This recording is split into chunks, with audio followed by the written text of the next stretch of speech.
Welcome to the 2023 season of the Southern African Endurance Series. We are excited to be back for another year of full racing. But before we get into the brand new season, I think we need to look back at what happened at the end of last year. Here's a review of SAGT. The 2022 season kicked into high gear at Red Star Raceway, where Silvio Scribanti immediately laid down his marker as a championship contender by taking the first win of the year in his Kemza Lamborghini. He added 2 more victories to East London to cement his name at the top of the leaderboard, if you'll excuse the pun, and by round 10, he'd wrapped up the championship with 2 rounds to spare after finishing on the podium in 11 out of the 12 rounds. Brother Aldo Scribanti only won 1 race, but with 6 podiums and consistent point scoring throughout the year, bagged the championship runner-up position, which helps Scuderia Scribanti take the team's title back to Gqeberha. Michael Stephen won 3 races and missed 3 rounds, taking him out of championship contention. Charles Ranges and Arnold Neveling shared their Audi R8 and took line honours in rounds 3 and 8, but a disqualification and a rule infringement in East London hurt them badly. Marcel Angel and Jason Ibbotson powered their Ferrari to a single victory in East London's rain-affected triple header, but consistently scored enough points during the year to lift the Pro-Am championship. Young Dane Angel gave Ferrari a second win, but lost a third when his car cruelly ran out of fuel 2 laps from home while leading comfortably in the series' second visit to Gqeberha. Marius Jackson upped the ante by upgrading his Audi R8 to the latest Evo 2 specification and spent much of the season getting to grips with the car with a season best finish of 4th place in round 7. Round 3 saw Sun Moodley debut his brand new Bigfoot Mercedes AMG and was joined by a second Merc for Andrew Calvert in round 8. The Bigfoot teammates took a solid 1-2 in the AM Class Championship. Talking of new cars, Xolile Litlaka debuted his Inter-Africa Aston Martin Vantage at the final round in Cape Town, which also saw 2 guest drivers joining the SAGT field. Jordan Pepper and Stuart White, who both raced GT3s overseas, ensured the season ended on a high note. Another debutant in the Mother City was Isak Spieth's new Audi R8 Evo 2, setting the 2023 season up to be a real humdinger. What a phenomenal win for Silvio Scribanti, taking the SAGT Championship for 2022. But now it's time to get into the biggest battle of the year, and that was the SAE. Let's take a look back at what happened last year. The SA Endurance Championship was a thriller with 3 drivers vying for a realistic shot at the title going into the final round in Cape Town. The season started at Red Star with Michael Pittenber taking the first win, sharing his car with Michael Stephen. Pittenber headed off to race in Europe while Stephen bounced back in round 5 to take another victory, sharing Paul Hill's wailing Aston Martin Vantage. The season really heated up when 17-year-old Gwanda Mokoena joined forces with his uncle Chop Sipuka in their Audi R8 GT4, knocking off successive victories at the East London double-header. The SAE organisers added variety to the series by starting the second East London race before sunrise, mimicking the legendary Bathurst 12-hour race.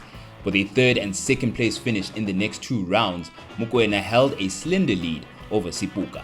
The finale was heading for a showdown of note. Hein Lateghan and Verissimo Tavares arrived at round 2 in a brand new Porsche 997 GT3 Cup car and promptly romped to victory. 3 second place finishes and a 3rd kept Lateghan in the title hunt. Nick Adcock and Michael Jensen returned from their European Le Mans Series campaign in time to upset the apple cart in round 6, snatching victory and taking points away from the title chasers. The crown jewel of SA Endurance Series, the Killarney 9-hour, had double points on offer, and things took a serious turn as the 3 title hopefuls brought in the big guns. The scene was set for a spectacular showdown. In the end, Mokoena MJR team called it right, leading from start to finish, making Mokoena the first black SA Endurance champion as well as the youngest ever. The Index of Performance Championship, which rewards consistency throughout the year, was also a 3-way fight between the near-identical backdraft Lexus team of father and son Pesty Racing, Team Kubani's Figelo Ulumisa and Baphumze Khubuluza, and the Morgenrud brothers, Benjamin and Christian. The Morgenruds were the first to fall by the wayside, and in spite of mechanical problems for both Pesti and Kubani, the battle raged to the bitter end, with Team Pesti emerging victorious to earn the coveted championship and claim a remarkable 4th in the overall points standings. SA Motorsport has granted the SA Endurance Championship national status for 2023, which will see the series flourish and thrill endurance racing fans across the globe. What a phenomenal performance from Kwanda Mokoena, taking his maiden SAE title. Now the exciting news is that the SAE has become a national championship. Let's chat to Kwanda Mokoena about his plans for 2023. It was quite a roller coaster of a season. Not going in thinking of even winning a championship with having missed the first round. But luckily the team did an awesome job from the first race till the last. Luck was on our side, but I think to win any championship, you do need a little bit of luck. But everything played out how we would have wanted to. And going into the last round, had a pretty flawless weekend, had no issues, and managed to take the car to a first place in the 9-hour and first in the championship. So can't complain on my side. So it's going to be quite a busy year, having the SAE and the SAE GT, and with some European racing happening hopefully, but looking hopefully to defend the SAE one and go for the SAE GT title. So it's going to be, I know it won't be easy, but I've got my teammate now to accompany me, so hopefully it's a bit easier than it was last year, I could say. Having a teammate now, it's I'd say a little bit better on my side, just knowing I've got someone to rely on, or even when it comes into practice and qualifying, I've got someone who I know pace-wise is going to be close to me, and even in the race, if he needs me to block for him, or I need having a reliable teammate is always a bonus. So I'd say we're coming into this year a bit more prepared than last year. So for the SAES, we'll be racing between the Audi GT4 and the GT3, just dependent on the track, of course, but and also dependent on how the first round goes. But like I said, we'd like to defend our championship. So if needed, we do have the big guns to bring out if needed. Right now, nothing is 100% confirmed yet, but we're looking at competing in a German championship called the GT Masters. But we'll definitely have some more news coming up soon about that. So now that the anticipation has been built for SAES, it's time to chat to the CEO to see what the Southern African Endurance Series has in store for us in 2023. What a fantastic year we had last year. I simply cannot believe the achievements we were able to pull off. It was scary to start the year off. We had a lot of expectations, a lot of demands were put on us. We had a lot of baggage that we had to unpack and repack and understand what we're doing, so we could do the product better.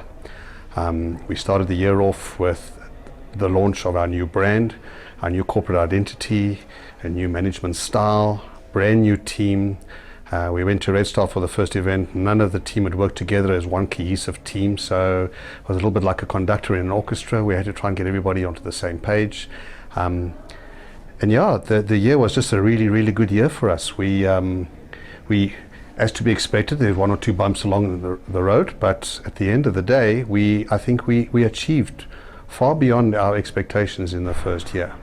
What was our primary objective for last year? Last year was to go and form or create a solid foundation, something that we can build on going forward. And I think we've achieved that foundation. I think we've achieved it really well.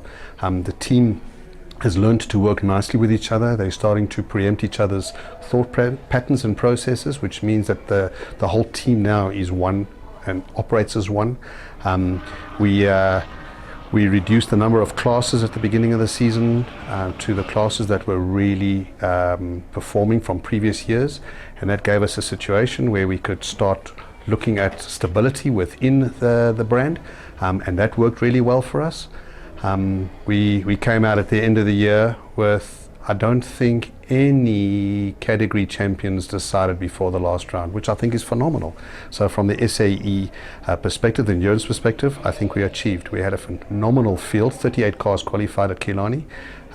We developed our first, or delivered at least, our first black driver, endurance racing driver. We've not had before in the history of the sport. So we have a champion, a black champion, and he's the youngest. That's just phenomenal. That shows us that the youth is where we need to be focusing on, and that is the future. SAGT, we had a tumultuous year. It was all over the place. We had a few date changes, and that didn't help. So the GT guys were really put under a lot of pressure, having to do 3 race meetings on a weekend, double headers. So those were some of the challenges for the teams. The woes and the triumphs of the teams were all over the place, which made it for interesting viewing. Fortunately, we came out tops at the end. I think to the surprise to some, others not. The Scribanti team stayed solid, steady as you go the whole year. They nibbled away at the championship, and ultimately to the victor goes the laurels, and they did. They took first and second in the championship, and they took the overall. So yeah, to have the best team first and second in the drivers, I don't think any team could get any better than that. That's the full house of points, and yeah, richly deserved for Silvio Scribanti, and a nice return for his career. So I think he is definitely the team to beat, or the driver to beat this year. This year we see the growth, and we see from a brand perspective, the Aston Martin is now in the stable, which is really good for the GT brand. We see the Mercedes, the Bigfoot Express Mercs are on the grid from the first round, so they're not on the back foot, coming in after the season had started. So that's all good. We all got a little taste of Charles Rangi's also in a Mercedes. We saw him do a little debut with a car recently. So that's exciting news. That's a change up for him. So we're looking forward to a very tight championship in the GT space this year. And then I think overall we take stock of what we've achieved last year. We now build that for this year. And this year is about developing a proper brand, something that we can get corporates to invest with us, get a proper return on investment. We can see corporates coming back to sponsorship, and we need to change the face of the sport. The sport has cannibalized itself, has eaten itself. Spectator numbers have dwindled over the last 10-15 years. COVID obviously didn't help anybody, and to come back from a COVID situation already leaves everyone on the back foot. But the reality of the sport is that in South Africa it has always been predominantly exclusive, and if we don't change it to be an inclusive sport, we're in trouble. And we need to start looking at ways of engaging the youth, because the youth is the future. And we need to find ways of getting families back involved in motorsport and no longer be the individuals.